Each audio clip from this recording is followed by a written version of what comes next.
First off, congratulations to the Seattle Seahawks. Yes. They did beat the Patriots in what was a defensive struggle for most of the game, about 2.5 quarters, but they beat them 29-13. Sam Darnold, 19-38, 202 yards, a touchdown, but most importantly, no interceptions, no fumbles lost, no fumbles at all. Drake Maye was 27-43, 295 yards, 2 touchdowns, 2 interceptions. Also had a fumble lost that turned into a touchdown, recovery and a touchdown for Nwosu. And obviously the story of the game was K9, Kenneth Walker III. He had a great game. Let me double check on his stats. Since I did mention him, he was 27 carries, 136 yards, about 5 yards a carry. Also had a couple of catches for 26 yards, had a great all-around game, and obviously was ultimately crowned the Super Bowl MVP. Yeah. I thought it was a neck and neck between him and the kicker. Right. I mean, at a certain point. I said, man, Meyer is the MVP. But no, man, shout out to K9, man. Michigan State alum, man. Shout out to you, my brother, man. Michigan and Michigan State won this weekend. Yeah, shout out to them, man. Yeah, like the you know they with Mike McDonald. Oh yeah, most definitely. That is true. Drake Maye did continue to show that inexperience with the turnovers, man. So a couple of questions for the People's Champ. All right. First of all, the Super Bowl odds for next year, they already out. And this is via DraftKings Sportsbook. Seattle is favored to win. Do you expect them to repeat? That's the first question. And then with respect to Drake Maye, I'm going to just make it cut and dry, man. Does he make it back to a Super Bowl, and does he win one before his career is over, man? What say the People's Champ? Man. I know those are loaded. I mean, good Lord. Just about to just dance in hyperbole tonight. All right, well.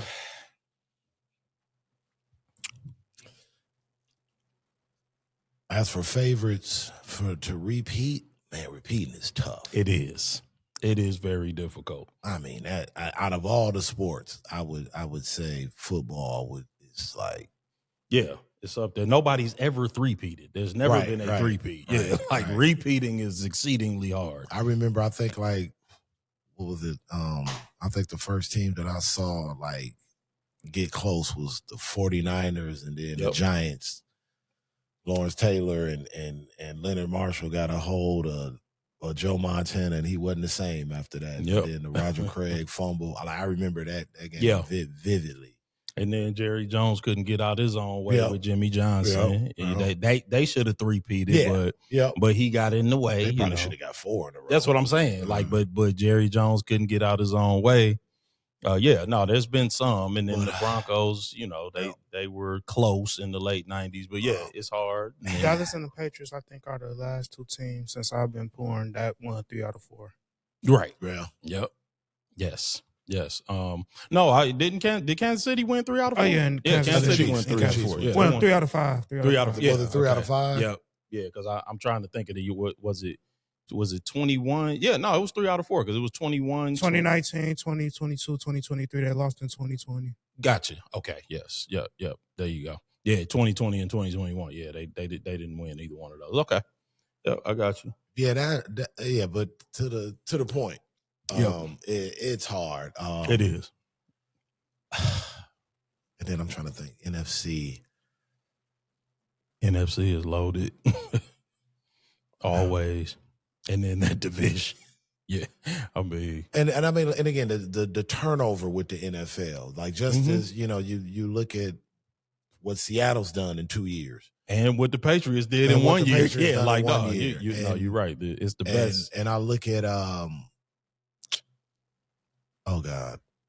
I look at John Harbaugh and the Giants. And not to jump on a ledge and say, but the talent's there. Yeah.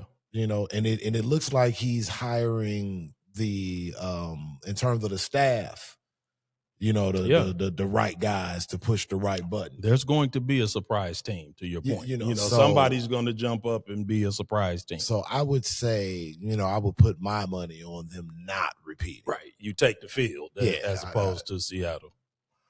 Yeah, and then Drake Maye. Can't play much worse than that. Yeah, that was tough.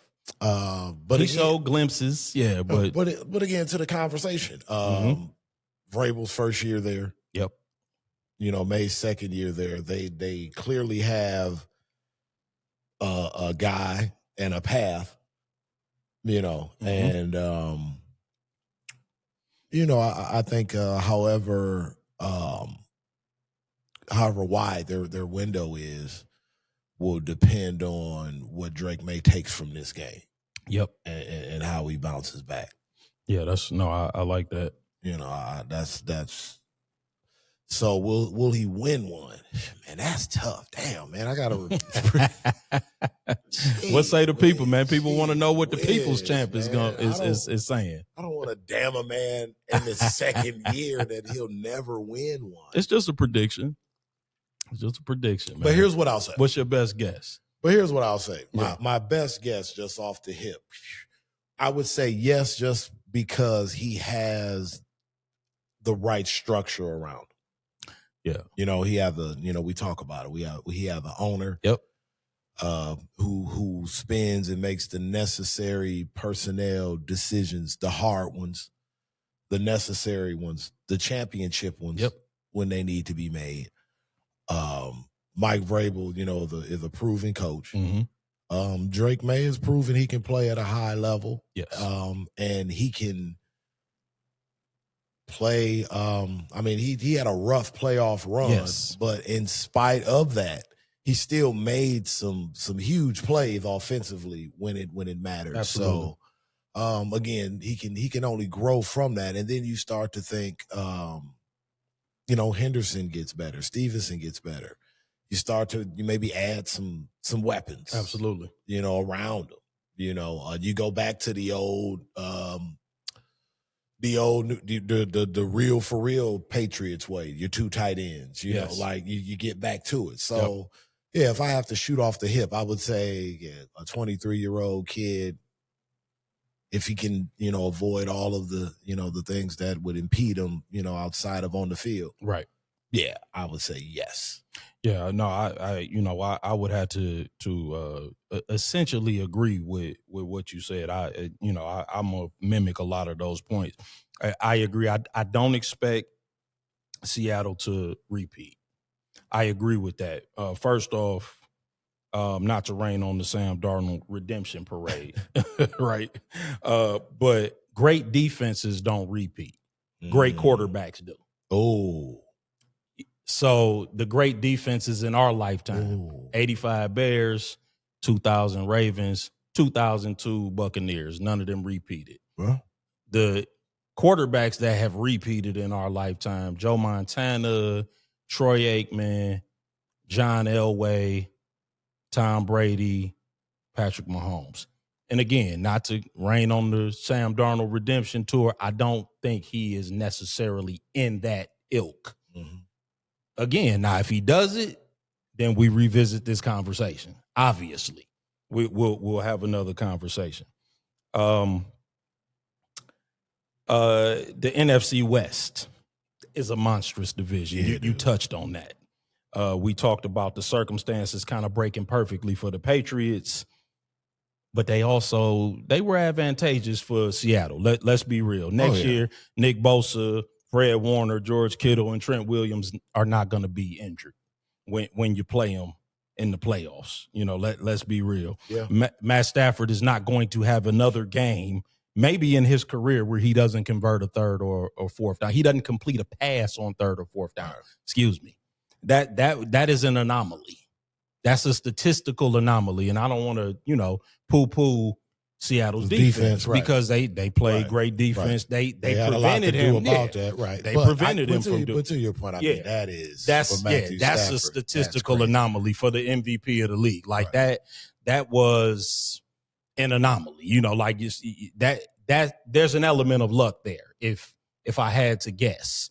But and then they're losing Clint Kubiak.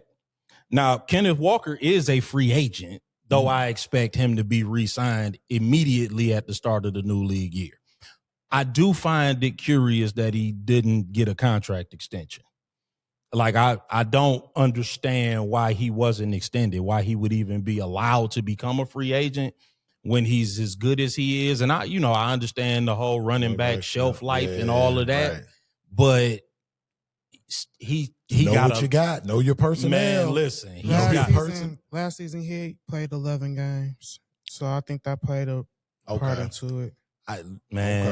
Listen. And I think that, like you said, I think it's more so he's going to probably get signed early because of the Charbonnet injury. Right. Yeah. I would be shocked if he actually, touched free agency for a day, but I expect him to be re-signed immediately, but it is noteworthy that he is a free agent. I mean,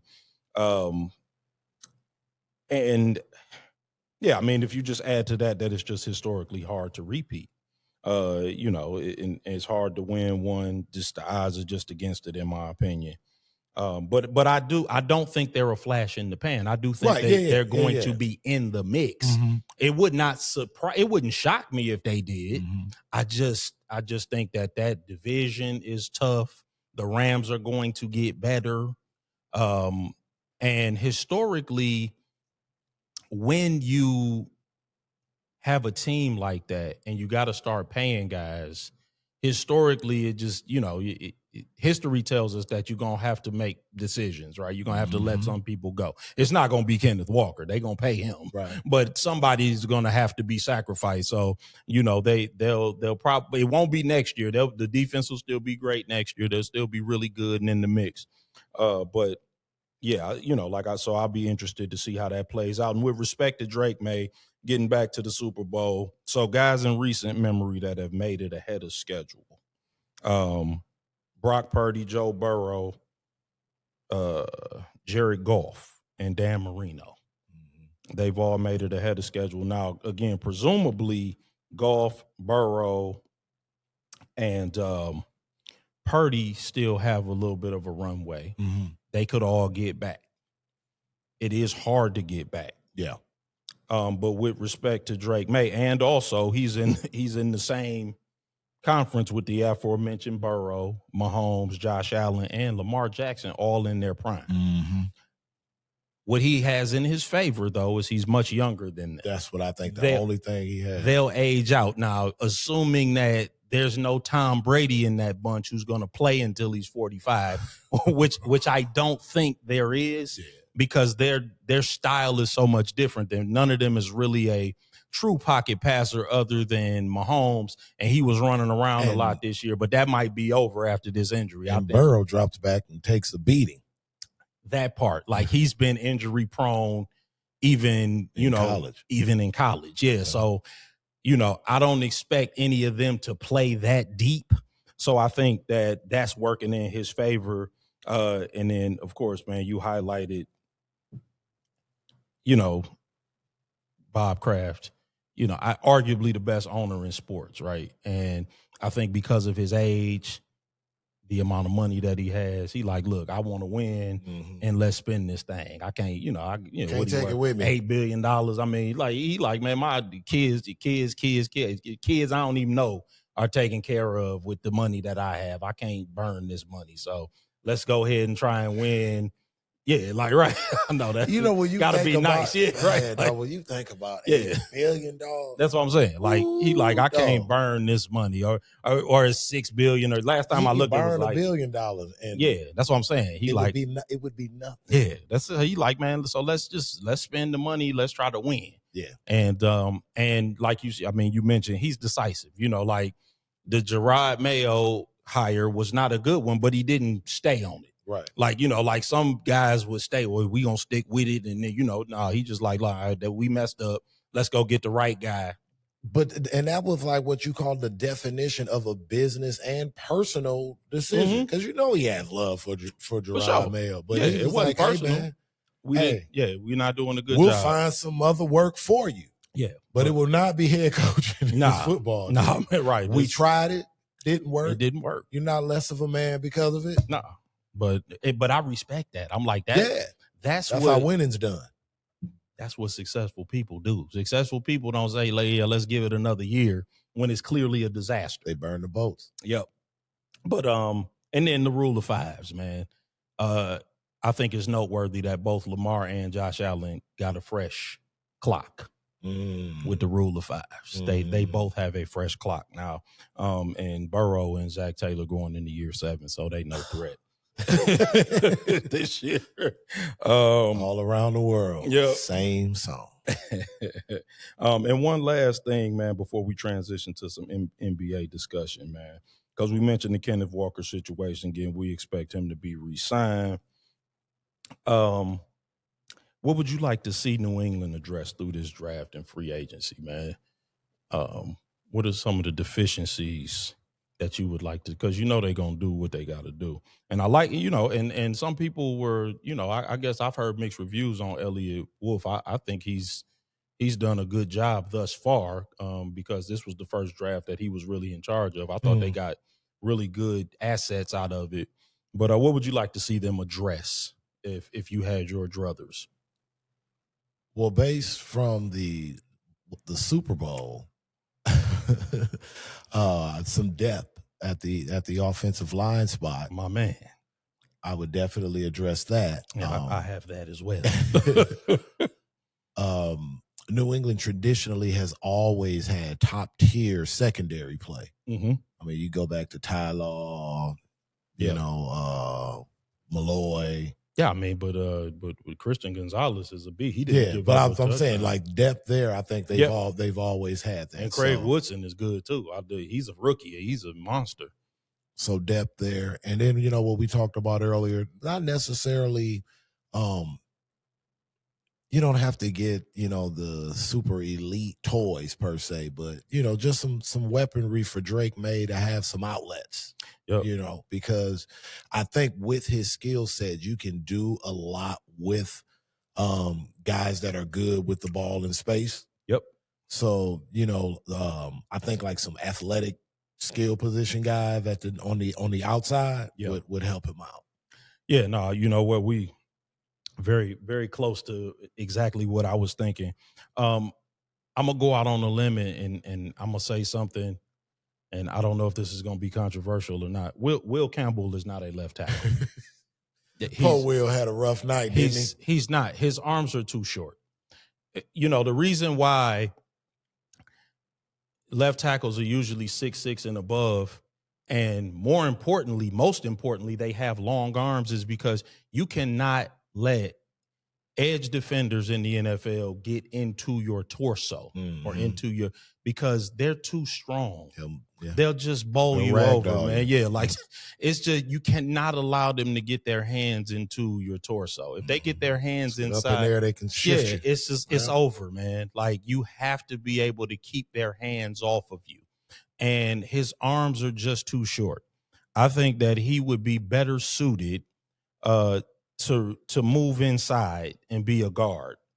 Once that happens, man, once you lose leverage on these guys, man, these guys are just too doggone good in the NFL. They just are.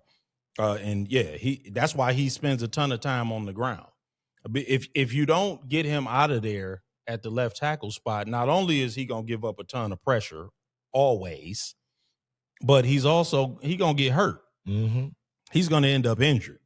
And so is your quarterback. Yes, that part. But at that same token, do you really think guard will help be helpful to him because he is 6'6" at the same time? I know you say he has short arms, but that big of a frame on the inside, I don't know, will be beneficial to him. Well, but he is powerful though. He is strong, so I think that he could probably be a good guard because he's got good feet. He is strong.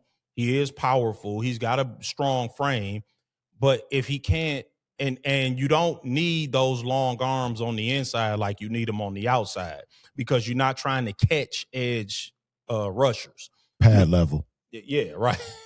I mean, you making a joke, but pad level, it's a joke, pad but level I'm serious. is more important. Like if he can get down and have his pad level and a good base on the inside, that's more important than having long arms, on the interior. Rob was a football guy.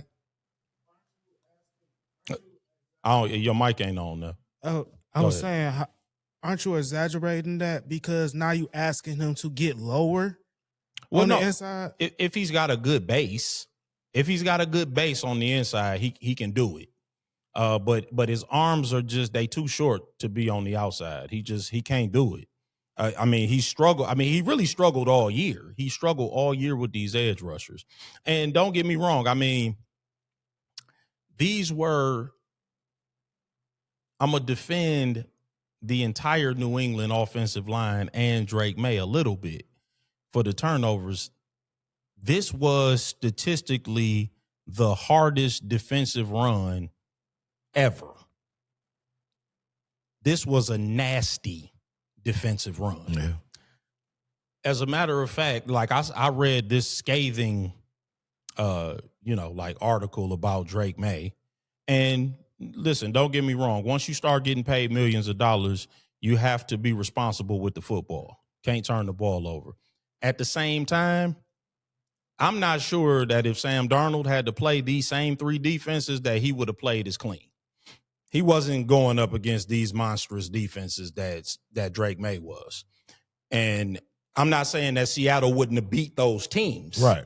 I'm saying I don't know that Sam Darnold plays as clean as he did. The defenses that he played were not nearly as rough as the defenses that Drake Maye played. And Will Campbell was playing against some outstanding edge rushers. Benito is a great edge rusher. Khalil Mack. There's some names in there. You talking about Will Anderson and Daniil Hunt. He playing against some of the best edge players in football. And then, handicapped. And then he got DeMarcus Lawrence. He didn't get any break in the when he got to the Super Bowl. So, but when you watch him in there, you just see that he can't catch these guys with his hands. They into his chest so fast. And unless he improves markedly, it's not going to work with him at the tackle spot because, even if you put him on the other side, they're just going to move the edge defenders to the other side, and then he's going to have the same issue. So with short arms, I'm just not sure that he can hold up in that position. But I didn't want to make this a referendum on poor Will Campbell. He struggled in the Super Bowl. I'm hoping that he can bounce back, but I just think sticking him out there on the island with these edge defenders and short arms, his arms don't look any longer than mine, and that just doesn't jive at the left tackle spot in the NFL. It's going to be a lot of long Sundays for him. But I also would like to see New England get a real number one receiver. And there is some whispering that A.J. Brown might be available. And he's got a history with Mike Vrabel that it seems to be positive. They didn't depart on bad terms. Okay. I don't know about the chemistry and the locker room chemistry and how that would all work. Though that's above my head. But he seems like a schematic fit for what they do, and Mike Vrabel does know him well. So I think that would serve them extremely well. And I agree. Like some defensive back depth, that would be good. Christian Gonzalez seems to be able to, field his side of the field extremely well and get a lot of knockaways. He's long and he's a hell of an athlete. Yeah, he is. He's really outstanding. But and Carlton Davis, I thought, played extremely well. Yeah, he did. And I think he's on a 3. He had a hell of a playoff run. He did. Actually. And so he'll be back, and maybe another athletic linebacker. But Brad Holmes. I know he left us with DJ Reed. But so that's that, and shout out to again Seattle, man, and Sam Darnold, man, the Sam Darnold Redemption Tour. Go ahead. What do you say to the narrative that the Super Bowl was not entertaining? Listen, there's something to it. It's not the most entertaining Super Bowl that I've seen, but that it's football. it's going to be like that sometimes. It was two teams that were a little more defensive than offensive, I thought. So, you didn't have Mahomes versus Josh Allen or anything like that. So, like this is I think that it was funny. Ty sent me the meme with the it was like the whole Scooby-Doo thing. Yeah. Where they had the mask with the Thursday night football. Yeah, and they pulled it off. And it was Thursday night football. Like, ouch. I saw that. I mean, I thought it was, of course you want all of the drama. Sure. And, the marquee names and the explosive plays. But, if you're a fan of defense, it was a lot of leather. Yeah. No, listen, I'm a fan of football, man. I like all kinds of football, man. Like when it was no longer in the balance, I'm not going to say I stayed for the entire thing. I got you. I came back for the award ceremonies and all of that. I was glad to see K9 get the Super Bowl MVP, but listen, it is what it is. It's football. Sometimes it's like that. Every game's not going to be the same. Yeah. Every game is not going to be the Patriots and the Eagles when they had 1,000 yards of offense. Oh man, like that was a really a good game. Yeah, but some of them are going to be duds, though. I think the last year's was a dud. If Philly just trounced Kansas City, so none will be ever. I think the worst one I could remember ever watching that just burns in the back of my mind will always be the Giants-Ravens. Oh yeah. Yeah, I think we watched that at your dad. Yeah, we did. Yep, that was a drubbing. There've been a lot of worse than Philly. That wasn't worse than New England versus LA. Yeah, no, there's been a lot of bad. That one was bad, but dude, the Giants, Ravens, man, that was that the 49ers that trampled the San Diego Chargers at the time? Oh, was that 94? Oh yeah, the Bills got the Bobby Ross, Stan Humphries, and then I remember the Bills got throttled by the Redskins one year. Like that Redskins team. 49ers, Bengals was bad. Yeah, it's been a lot of listen, it's been some bad Super Bowls. I can't lie. There's been some good ones too, though. We've been treated to some great ones, but it's one game, that there's a possibility that, it could go either way. So on top of Lance's question, and I don't want to spend too long on this. Before I ask my question, did y'all see the clip of Jeff Teague and Zaire Franklin going back and forth? I did. So it was one thing that was said during that made me kind of think, and it was the star power in the NFL. Okay. Yes. Am I crazy to think that the NFL is on the opposite trajectory as of the NBA, where the NBA has stars, yes, but ratings and whatnot are going down? Correct. While the opposite is, to me, it feels like the opposite is happening in the NFL, where the ratings and the brand couldn't have been is at an all-time high, but it feels like outside of the quarterback position, it don't feel like we have the level of star power, I should say, the level that a superstar reaches in the NFL. It doesn't feel the same as it did 20 years ago. Yeah. Am I wrong for thinking that? No, I think that's a solid take. I have a hard time finding an argument with that. Yeah.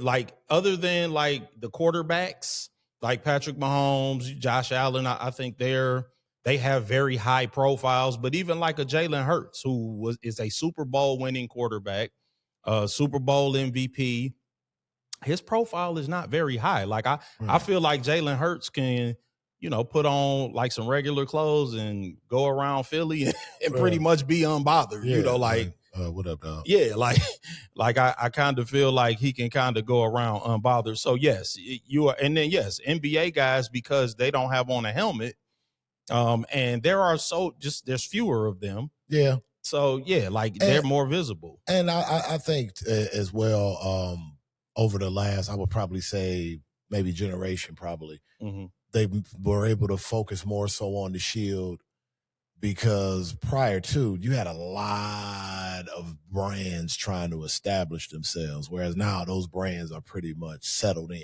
Yeah, I agree. Like, when we were coming up, it was always trying to find the next guy to sell. Now pretty much all the shoes that sell are still those shoes. Yeah. And they're like 30 years old. Then I think also the shelf life of NBA players now. I mean, Kevin Durant, what is it, year 18, 17, 18? 18? Yeah, he been around for so long. He's been so visible. Steph, LeBron. I mean, even Anthony Edwards has a high profile. James Harden been around forever. So, yeah, and the he's helmet got the signature matters. Yeah. Like these guys are visible and they, so no, I buy into that, nephew. I think that's a solid position.